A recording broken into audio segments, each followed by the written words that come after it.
Do you ever clean your disgusting, sweaty fretboard? Hey, what the hell? I forgot there's a luthier behind the camera criticizing my gunk. That's actually disgusting. Maybe you could argue that it's part of the tone. It's not. It's just because I'm a very disgusting human. If I were to time you, how quickly do you think you can change a full set of guitar strings? Oh, pressure. Oh, I don't know, maybe like 7 minutes. I don't know. This one's stuck a little bit, so what we do is this. Nice and easy.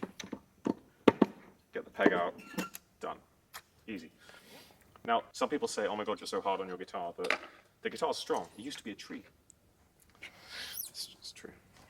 So we're going to open up the excess, and we're going to get the strings that we need. Wind this up nice and quick. Finger down.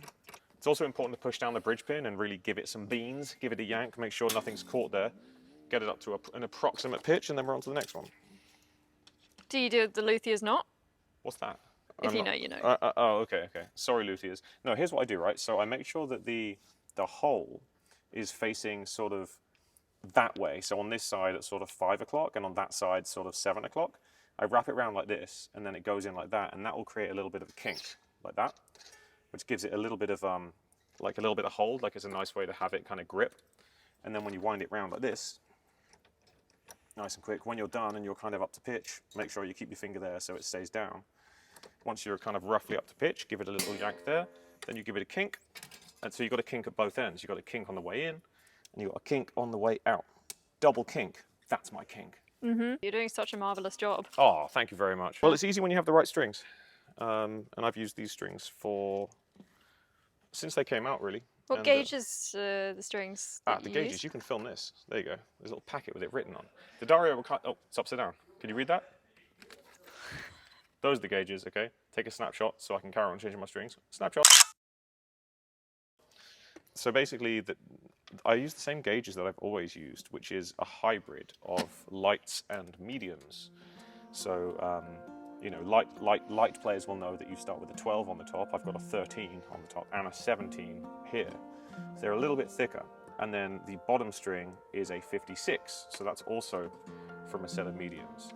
The reason for that is those are the strings that I like to tune a little lower a lot of the time.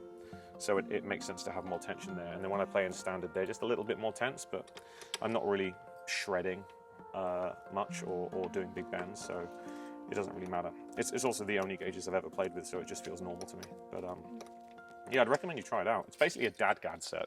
If you imagine what DAD-GAD tuning is, the strings that are lower than standard tuning pitch, those are the strings that are a bit thicker. 13, 17, and 56, right? D, A, D. Yeah, D, A, D. Right. Now we're almost ready for another kink. Another kink on the second string. And we're nearly done. This is the most I've sat down all day. It's fantastic. Is there anything you do for the guitar that gives it a spa day without changing the strings? A spa day, you mean like moisturizer and hot stones? Whatever works. Honestly, I have, you see that? It's a bit manky in my guitar case. The Planet Waves kind of humidipack, packet of like jelly, silicone-y goodness. Just having a couple of these in your guitar case helps regulate the humidity. So if you're in a hotel room, in a country that's very humid or a country that's not very humid or whatever, you know, it helps regulate the humidity. One more to go, the 13 on the top. So again, what have we learned? We're going to go around this way, make the hole at about sort of 5 o'clock, 4:30, 5 o'clock, goes in like this, get a nice little kink. Then we're going to turn it a little bit, just enough to hold it so I can grab my little string winder. String winder goes on. Ooh, let's get this in the slot. String winder's on. Ah! Ah! Do you have to do the crow noise? Yeah, that's pretty necessary at this stage of the tour. Turn it around like this until it's up to tension. You can kind of feel it getting up to tension. Give it a push down, give it a tug, make sure it's... You can hear we're getting up to a note. Then we give it one more kink. Clockwise or anti-clockwise, doesn't matter. I just try and, especially on this one, I try and keep it pointing away from my finger.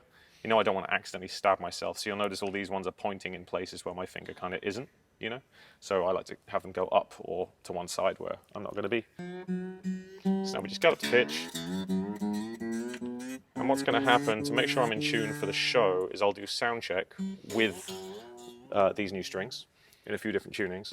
And then when I'm backstage, I'll probably play each song in the correct tuning once. And And that's usually, oh, this one's a little slippery, boy. Oh, the peg came out. Then I'll, usually it's fine for the show. Usually I would say the first show with brand new strings, I'd maybe take like 10 more seconds or 5 more seconds to tune for the really crazy tunings.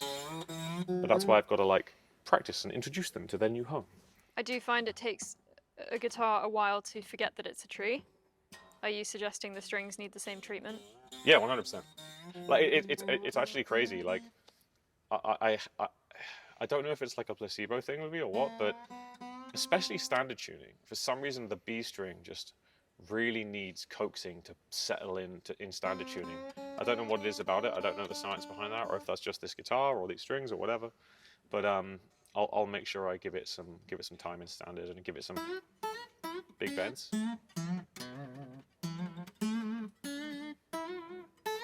I'm just trying to bend it in different like tension points. And it's just the B?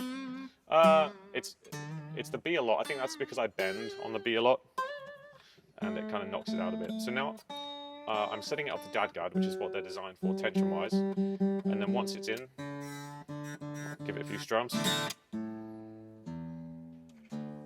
then we'll let it settle a little bit.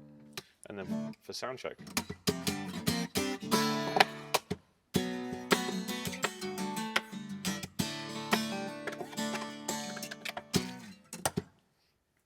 Speed up a little bit, let it settle, and hopefully we'll be good for the show. Have you ever gone through a guitar top mic? Oh, that's a really good question. So this guitar is like so insanely strong because it's German, it's strong, like they're tanks. I was on tour one time in America and I smacked down here a lot, and the brace separated from the top. So what happened is when I was plugged in through the PA and I showed the audience, I was like, check this out. And I pushed it, and you could hear like an old door creaking, and everyone in the audience just winced, you know. But very fortunately, we were in Pennsylvania or something, and they had this huge guitar tech area. There's lots of guitar techs in Pennsylvania, so I got it fixed. It was the easiest fix. Literally, they just glue like with a little like brace overnight, done. And that's the only fix that's ever happened on this guitar. Most of the smacking is done up here. And this is reinforced. There's actually another brace here that most guitars don't have, which is one of the reasons why this is quite a quiet guitar, right? The reason that's taped is when I'm like really wailing on it, the pickup usually would like vibrate and then fall in the hole. So this is like, I know it's screwed in, but this is just extra security to kind of keep it where it is. Rock and roll, baby. A little bit of rock and roll. A little bit of rock and roll, but yeah, so the strings are kind of done. It's super easy. So usually I'll only honestly change the top 2 strings, but today I figured I'll do the G and D as well. But again, these 2 strings have literally, I mean, you came to the Sydney show, that was like 2 weeks ago, and these were the same strings on that, you know.